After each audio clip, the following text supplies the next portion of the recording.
ఆంధ్ర తెలంగాణలో తక్కువ ఫీజులతో high quality results ఇస్తున్న ఏకైక సంస్థ తిరుమల్ ఐఏఎస్ ఇన్స్టిట్యూట్. డీకే అరుణ సీఎం రేవంత్ రెడ్డి మధ్య పచ్చగడ్డి వేస్తే భగ్గుమంటోంది.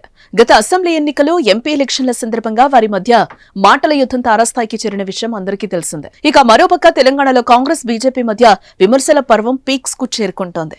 ఒకరిపై మరొకరు విమర్శలు ప్రతి విమర్శలతో తెలంగాణలో బీజేపీ వర్సెస్ కాంగ్రెస్ లా మారింది.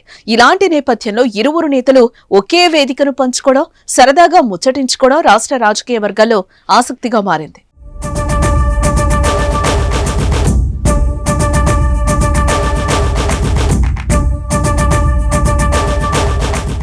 సీఎం రేవంత్ రెడ్డి నారాయణపేట జిల్లాలో పర్యటించారు. అప్పక్పల్లెలో మహిళా సమైక్య పెట్రోల్ బంక్ ప్రారంభించారు. అనంతరం అక్కడ మహిళా సమైక్య సభ్యులతో సీఎం రేవంత్ రెడ్డి ముఖాముఖి మాట్లాడారు. ఈ కార్యక్రమంలో వేదికపై రేవంత్ రెడ్డితో పాటు ఎంపీ డీకే అరుణ, మంత్రి సీతక్క తదితరులు ఉన్నారు. ఈ సందర్భంగా రేవంత్ రెడ్డి, డీకే అరుణ సరదాగా మాట్లాడుకోవడం ఆసక్తిగా మారింది. ఇదే వేదికపై డీకే అరుణను గురించి మాట్లాడుతూ ఆమెను పొగడ్తలతో ముంచెత్తారు. తెలంగాణలో 1 కోటి మంది మహిళలను కోటీశ్వరులను చేయడమే లక్ష్యమన్న రేవంత్ రెడ్డి గత ప్రభుత్వం మహిళా సంఘాలను పట్టించుకోలేదని విమర్శించారు.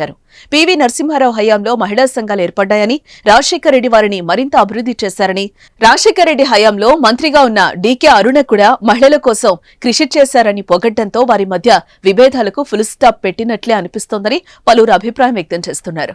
ఆనాడు అరుణమ్మ గారు మంత్రిగా ఉన్నప్పుడు ఈ జిల్లాలో సంఘాలను, ఉమ్మడి మహబూబ్ నగర్ జిల్లాలో సంఘాలను బాగా పెంచేదానికి, పెంపొందించేదానికి వాళ్ళకి అన్ని రకాలుగా ఆ రోజు సహకారం అందించారు. తెలంగాణ రాష్ట్రం వచ్చిన తర్వాత మహిళా సంఘాలకు గ్రహణం పట్టినట్టుగా కొంతకాలము చాలా మంది ఎలాంటి సహాయం లేక, ఆదరణ లేక ఇబ్బందులను ఎదుర్కొన్నారు. ఇక గత కొంతకాలంగా పాలమూరు రాజకీయాల్లో రేవంత్ రెడ్డికి, డీకే అరుణకు మధ్య పొలిటికల్ విభేదాలు ఏ రేంజ్ లో కొనసాగుతాయో రాజకీయాలపై ఏమాత్రం అవగాహన ఉన్న వారికైనా తెలుస్తోంది.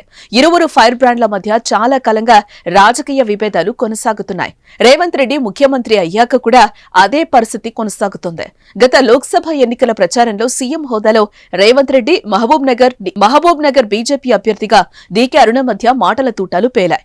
ఆ తర్వాత ప్రభుత్వ నిర్ణయాలపై డీకే అరుణ రేవంత్ రెడ్డిపై ఘాటు పదాలతో విమర్శలు గుప్పిస్తోంది.